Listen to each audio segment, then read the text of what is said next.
So now we are going to see what exactly is the S3. So S3 stands for Simple Storage Service, and it is a service of Amazon, AWS, Amazon Web Service.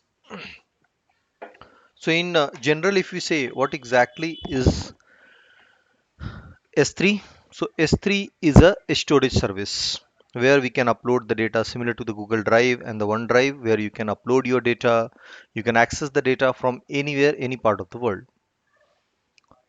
So it's an object storage. So object means here file. So it is an object storage service which gives us scalability, data availability, security, and the performance while accessing the data. So you can use Amazon S3 to store and retrieve any amount of data at any time from anywhere.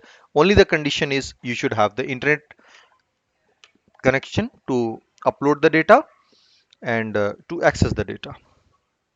And from any part of the world, you can access it. So on the S3, just like all of you are using the Google Drive, similarly, you can upload your data and you can share the link to anyone if you want to share the data via S3. Now the next is object versioning. So what exactly is the object versioning? So what happens? Suppose today I have uploaded one file. Tomorrow, once again, I have done some editing and uploaded the same file. So when I am going to upload next day, the previous day file will get replaced with the current one. But sometime I want to access the file of 5 days or 10 days back. What was there in that? So for that purpose, we use versioning. So when we enable the versioning feature, then when we are going to upload the file, immediately it will create one snapshot, one version of that file. And again, when I'm going to upload the new one, again one more version will get created. So the advantage, whenever we want to retrieve the data, we can retrieve the data of that specific date when it was uploaded. How was the data? Also, we can download, we can open, we can see the version file. Okay. So versioning in Amazon S3 means keeping multiple variants of the same object in the same bucket. So you can use S3 versioning feature to preserve, to retrieve, or to restore every version of object means file or data. Also, when your version is enabled, you can recover the object from accidental deletion and overwrite. So suppose if you have deleted the file from the bucket, bucket is similar to the folder here. So if you are going to delete the file from the bucket, or if you have replaced the same file with the same name with some different content, you can recover it from the versioning. Now the next we have that is S3 lifecycle policy. So what happened? There are different type of storage class. So for every storage class, like there is a deep glacier, there is a uh, instead let me show you the different types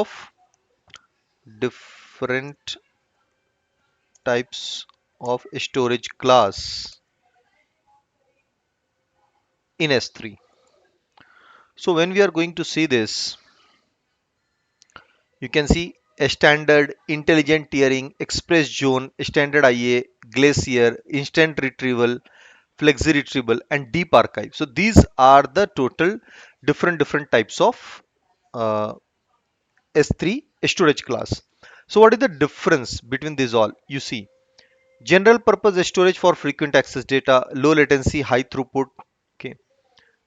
Again, when we come to this, so this every class is like a cost effective. Okay.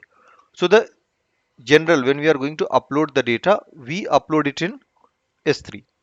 Okay. And here we have the variety of use cases. So you can go through this link also to refer the things. Now here you see the data which is infrequent accessed means we are not accessing every day, every time. So that type of data we can transfer in the S3 intelligent tiering. Okay. Similarly, express zone, high performance, most frequently accessed data, we can put it here.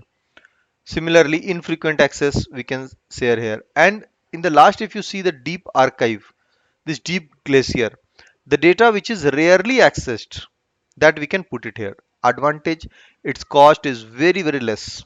Okay.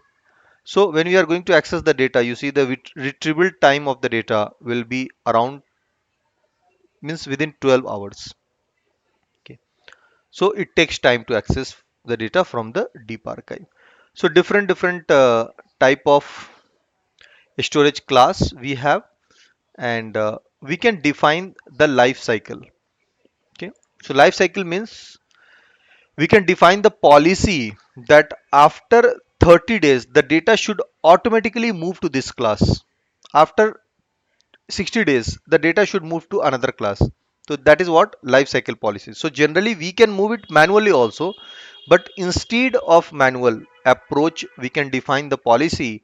So when the data is uploaded, from that time the time will get counted, and when the time completes, what will be the transition action, means it has to be moved from like S3 uh, standard, then it to glacier, like that it will move from one storage class to another storage class automatically with the help of life cycle policies and transition action. When the data complete this much period in that class, then what transition action has to be performed.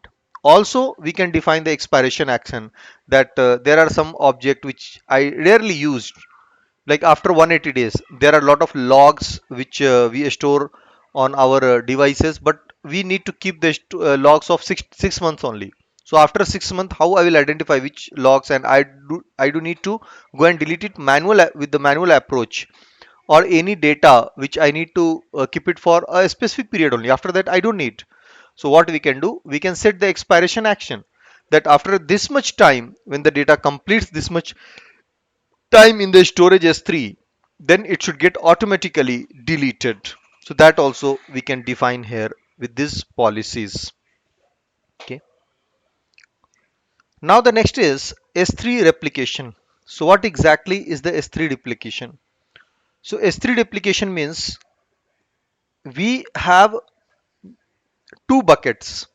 So I want to keep data in two buckets, so that if it is deleted from one location, I can retrieve it from other location. Okay. So the bucket can be in the same region, or it can be in a different regions. So we can have two different buckets, and we can have the same data. So generally we can have it like, suppose there is a Europe Asia. So for the Europe customer, they also need the same data, and for India customer they also need the same data. So what we can do, we can create a replication policy between both.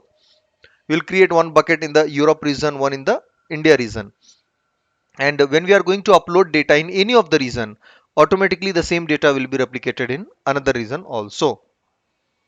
Okay. So you can replicate object to a single destination or bucket, or multiple destination or bucket also. Okay. So automatically replication can be done. Okay. Or we can use the live replication, cross region replication also. Okay. So this will be the advantage. Same data will be replicated or kept in, or the copy of the same data will be kept in multiple region, multiple buckets. Now the next is EFS. EFS is what? As you know, there is a concept of folder sharing or file sharing, and that becomes like a common place where everyone can store the data. Similarly, here we have EFS. In Linux, we say as a common term NFS, network file system, to share files and folder between Linux to Linux. So similarly, here we have EFS in Amazon. So this EFS is used to store the data, and that data can be stored from any of the machines, and that should be the Linux. Okay. And based on that, you can add any amount of data. So size is not fixed of the EFS. So when you are going to add the data, accordingly it will expand the size. So in the EFS, what happens, we have two server. I'll create one EFS, connect with both, or maybe I have multiple servers.